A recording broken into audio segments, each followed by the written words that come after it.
Mesdames, Messieurs les élus du conseil municipal, chères Aultoises, chers Aultois, j'ai l'honneur et le plaisir de vous accueillir en ce jour pour célébrer le 77e anniversaire de la victoire du 8 mai 45. Il y a 77 ans, ce 8 mai 1945, marquait la fin de la Seconde Guerre mondiale en Europe. Cet épisode de notre histoire détient le triste record du bilan humain, le plus lourd jamais enregistré lors d'un conflit mondial. Entre 50 et 60 millions de morts, soldats ou civils, sans compter les blessés, les femmes, les enfants et les hommes déplacés. Sans compter aussi les blessures morales que la Seconde Guerre mondiale a causées dans les têtes de nos aînés. Ce bilan fait suite à 6 années de guerre et d'occupation, 6 années pendant lesquelles les pires horreurs sévirent partout en Europe.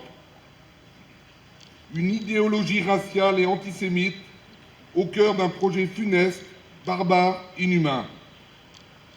En cette journée du 8 mai, nous honorons aussi la mémoire de celles et ceux auxquels nous devons aujourd'hui d'être libres, parce qu'aux heures les plus sombres de notre histoire, quand tout semblait perdu, que les dirigeants de l'époque avaient choisi la capitulation, des femmes et des hommes se sont soulevés pour continuer le combat aux côtés des Alliés, dont nous n'oublierons jamais le sacrifice.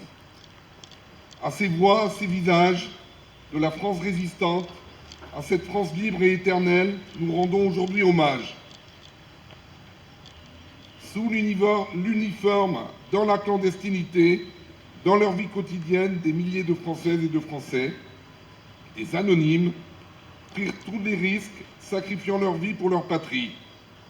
Aux résistants, aux maquisards, à ceux qui cachaient des enfants juifs parmi leurs propres enfants, qui ont tous rejoint le général de Gaulle en 1940, toutes et tous ont risqué ou donné leur vie au nom de l'idée qu'ils se faisaient de la France. Je n'oublie pas non plus ces soldats des troupes coloniales venus d'Afrique, du Maghreb, d'Indochine, qui se sont battus sous le drapeau français pour défendre les valeurs universelles de la France. Ce devoir de mémoire nous oblige, et nous devons aussi nous souvenir de l'exode de 1940, de ces millions de Néerlandais, Belges ou Français qui ont dû tout quitter pour fuir l'invasion allemande et qui ont trouvé refuge dans des familles du sud-ouest ou de l'ouest de la France, dans un grand élan de solidarité et d'humanité. Olt, ville accueillante, fait perdurer et vivre ses valeurs. Garantir les mêmes droits pour tous et toutes, accompagner les plus fragiles et les plus précaires, accueillir dignement les femmes et les hommes qui s'inventent chez nous un autre destin, c'est notre façon de poursuivre le combat de nos aînés, de rendre hommage à leur courage et d'être fidèles à leur mémoire. Irina, Véronica, ainsi que les enfants Kirill et Eva ont fui leur pays attaqué par l'armée russe. Réfugiés de guerre et sous protection temporaire, ils sont parmi nous aujourd'hui. Venant d'Irpin et de la banlieue de Kiev, leurs appartements ont été bombardés par l'armée russe. Après un difficile exode d'une semaine, ils sont tous en sécurité à Olt depuis le 14 mars, grâce à de nombreux bénévoles, des amis et l'aide de plusieurs associations locales. Merci à toutes et à tous pour votre solidarité. Ce 8 mai, nous ne célébrons pas seulement une victoire militaire, mais avant tout une victoire morale, une victoire du bien contre le mal, de ce qu'il y a de plus grand dans l'homme contre ce qu'il peut y avoir de pire en lui. Le mot résister doit toujours se conjuguer au présent, disait Lucie Aubrac. Face aux défis qui sont les nôtres, désormais dans une Europe non encore aboutie, où la guerre sévit actuellement en Ukraine, à notre porte, il nous faut résister contre l'obscurantisme, contre les extrémismes qui font le terreau des dictatures.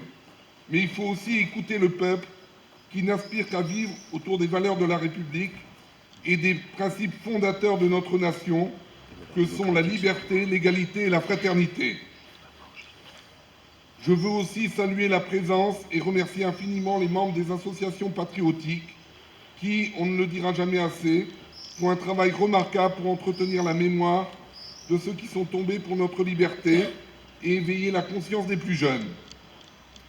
Nous serons toujours à vos côtés pour ne pas oublier le sacrifice des anciens combattants.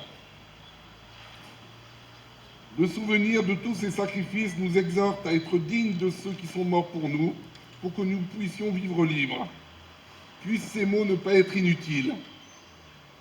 Et je redis avec force plus que jamais, vive la paix, vive la République, vive la France.